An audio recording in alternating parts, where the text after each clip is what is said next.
Un gran avance en la ciencia fue el estudio de las cantidades de compuestos que intervienen en una reacción química. Así se desarrollaron las leyes ponderales.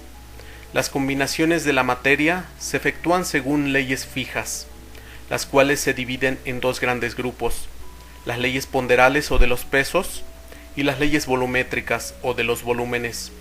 Tanto los cambios químicos como físicos están regidos por leyes que se refieren a todo lo que existe en el universo y que se encuentra en constante cambio, exceptuando las cantidades de energía y de masa, que son cantidades constantes. La ley de las proporciones múltiples, o también conocida como la ley de Dalton, fue publicada en 1803. Dalton nos dice que cuando dos sustancias simples se combinan para formar uno o más compuestos, los pesos de cada una de las sustancias, teniendo un peso fijo cada una de ellas, guardan entre sí una relación que se obtiene por números sencillos. La ley de Dalton vincula los pesos de dos elementos cuando estos forman más de un compuesto. Además, establece que diferentes cantidades de un mismo elemento que se combinan con una cantidad fija de otro elemento para formar diversos compuestos se hallan en relación sencilla que puede expresarse en números enteros. Por ejemplo, para formar agua, se combinan 2 gramos de hidrógeno con 16 gramos de oxígeno. Para formar agua oxigenada, se combinan 2 gramos de hidrógeno con 32 gramos de oxígeno. La relación que se establece entre los pesos variables del oxígeno, 16 y 32, que se combinan con el peso fijo de hidrógeno, se expresa 1 a 2 para el agua y de 1 a 1 para el peróxido de hidrógeno o agua oxigenada. La relación en masa es 2/16 para el agua y 2/32 para el peróxido de hidrógeno. La ley de Lavoisier o de conservación de la masa fue publicada en 1789. Lavoisier comprobó que en una reacción química la cantidad de sustancia es la misma al terminar y al comenzar la reacción cuando se tiene un sistema aislado. Los experimentos de Lavoisier fueron los primeros experimentos en donde se calculó las cantidades de los reactivos y de los productos en una reacción. Con los datos obtenidos en estos experimentos se tuvieron las pruebas para establecer la ley de la conservación de la materia y la masa.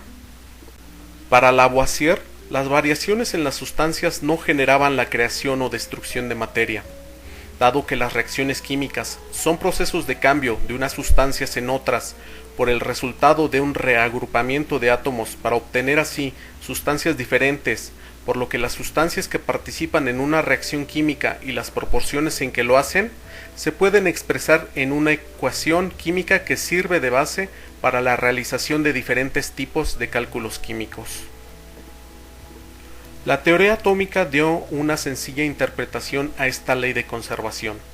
Si los átomos no son modificados fundamentalmente en las reacciones químicas, sino únicamente las moléculas, el número de átomos de cada elemento que constituyen los reactivos ha de coincidir exactamente con el correspondiente de los productos, por lo que la masa total en juego se mantendrá constante en la reacción. La ecuación de una reacción debe estar equilibrada, tener en cada lado de la flecha el mismo número de átomos de cada elemento. La ley de Proust, o ley de las proporciones constantes, fue establecida en 1801.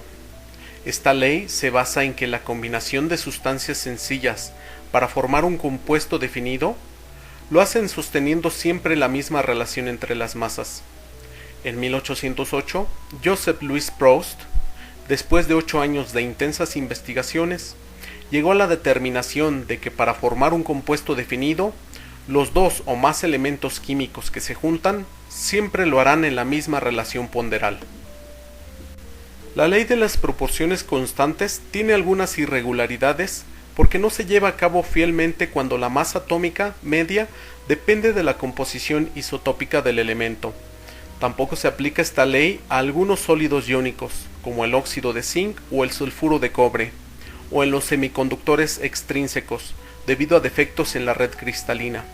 Estas sustancias se llaman compuestos no estequiométricos o bertolidos, en honor a Claude Louis Berthollet, químico francés. La ley de Richter o ley de las proporciones recíprocas fue publicada en 1792 por el científico alemán Jeremías Benjamin Richter. Menciona que los pesos de dos sustancias que se combinan con un peso determinado de otra tercera son químicamente equivalentes entre sí. Por ejemplo, el óxido ferroso y el monóxido de azufre, la porción de oxígeno que se mezclan con los otros elementos es la misma. Después, cuando el fierro y el azufre se mezclan para formar sulfuro de fierro o sulfuro de hierro, sus pesos relativos serán múltiplos de los de su combinación con el oxígeno. La ley de los volúmenes de combinación menciona que al estudiar las reacciones entre sustancias gaseosas en 1808, Gay-Lussac observó lo siguiente: los volúmenes de los gases que se combinan o se producen en una reacción química están siempre en una relación de números enteros simples, 1 a 1, 3 a 2, 2 a 1, etc.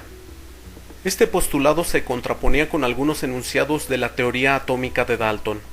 Entonces, el físico italiano Amedeo Avogadro, en 1811, resuelve tal divergencia al indicar que las moléculas están formadas por partículas más pequeñas llamadas moléculas biatómicas, de tal manera que las sustancias, al reaccionar, desdoblan sus moléculas momentáneamente en átomos, y estos son los que se combinan entre sí para formar otras moléculas distintas que corresponden a las sustancias que resultan de la reacción.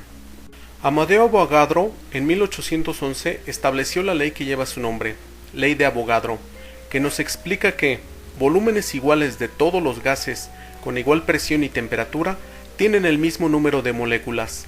Por ejemplo, en un litro de hidrógeno y litro de oxígeno, ambos a la misma presión y temperatura, habrá el mismo número de moléculas.